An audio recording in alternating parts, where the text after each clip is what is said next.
안녕하세요. 아나운서 송나영입니다. 만나서 반갑습니다. 오늘은 하지정맥류 수술 방법 중 하나인 클라리베인에 대해서 알아보도록 하겠습니다. 참아지외과 하면 하지정맥류 수술이죠. 대표 원장님 박인수 원장님 모셨습니다. 네, 안녕하세요. 네, 안녕하세요. 반갑습니다. 오늘은 하지정맥류의 수술 방법 중 하나인 클라리베인에 대한 간략한 설명 부탁드립니다. 네. 일단 클라리베인이라고 하는 방법은 이제 새로운 치료 방법 중에 하나고요. 국내에 도입된 여러 가지 방법 중에 가장 최신의 치료 방법이 클라리베인이 되겠고요. 앞서도 말씀드린 베나실이라고 하는 치료가 있는데 비슷하게 약물 넣어서 치료하는 개념이 되겠습니다.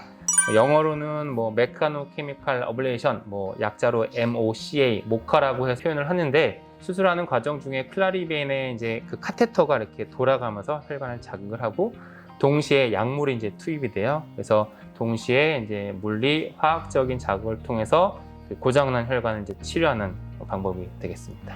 그럼 어떤 약물이 들어가나요? 네, 그 약물이 경화제인데요. 한 50년 정도의 역사가 있어요. 그러니까 사람한테 쓰여진 오래된 약물이고요.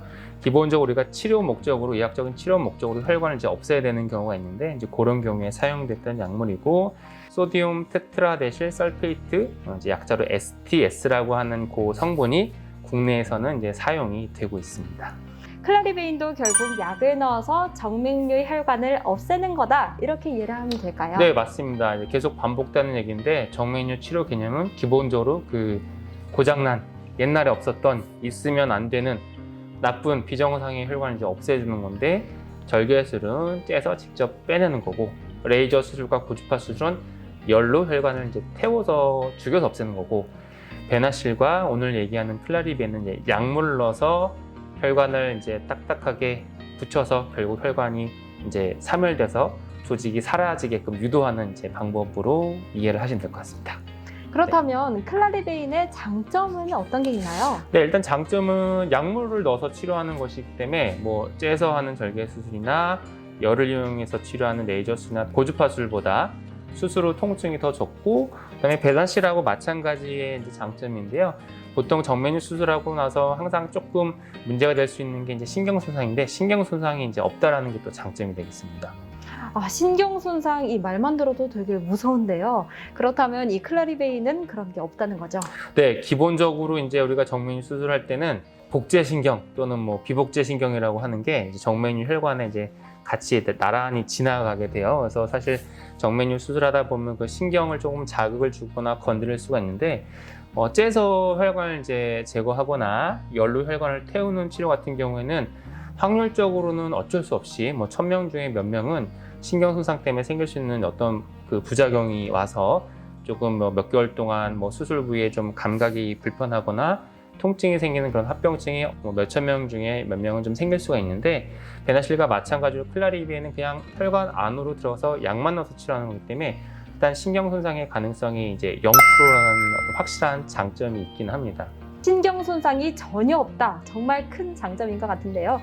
그런데 분명 단점도 있을 거예요. 네, 맞습니다. 단점이 분명히 있는데요. 일단 약물의 용량이 무한정이진 않거든요. 그래서 예를 들어서 정맥류가 정말 심하거나 양쪽 다리이거나 체격이 크고 키가 큰 환자인 경우에 약물의 용량을 사람한테 쓸 수 있는 게 제한이 돼 있기 때문에 그 이상을 투입을 할 수는 없어요. 그렇기 때문에 너무 심한 또는 양쪽 다리거나, 또는 정확하게 얘기하면 혈관의 직경이 한 8mm를 넘어가거나, 혈관의 길이가, 우리가 치료해야 되는 혈관의 길이가 50cm, 60cm를 넘어가거나, 그럴 경우에는 클라리베인을 선택하기는 좀 어렵고요.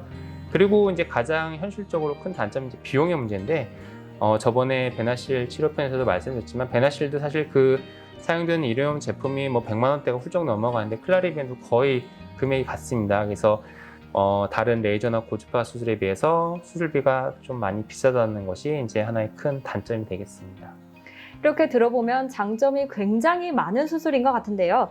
그런데 결국에 경험이 많은 의료진에게 수술받는 게 가장 중요할 것 같습니다. 네, 맞습니다. 결국은 앞서 얘기했던 직경이 얼마고 길이가 얼마고 사실 이런 거는 뭐 최소한 그 수술을 많이 경험을 해보고 거기에 대처 경험이 있는 의사들이 이제 적용을 사실 하고 할 수 있는 얘기라서 뭐 모든 의료가 그렇겠지만 경험이 많은 의사를 찾아가는 것이 아주 중요한 것 같습니다.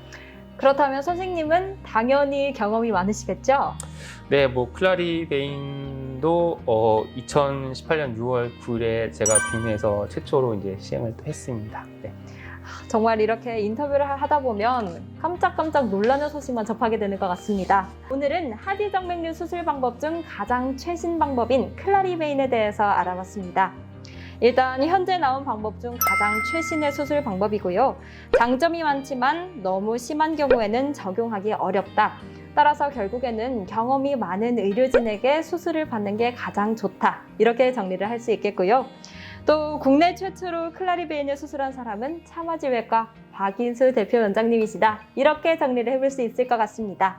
그럼 다음 시간에 또 뵙겠습니다. 하지정맥류는 참아지외과. 감사합니다. 네, 감사합니다.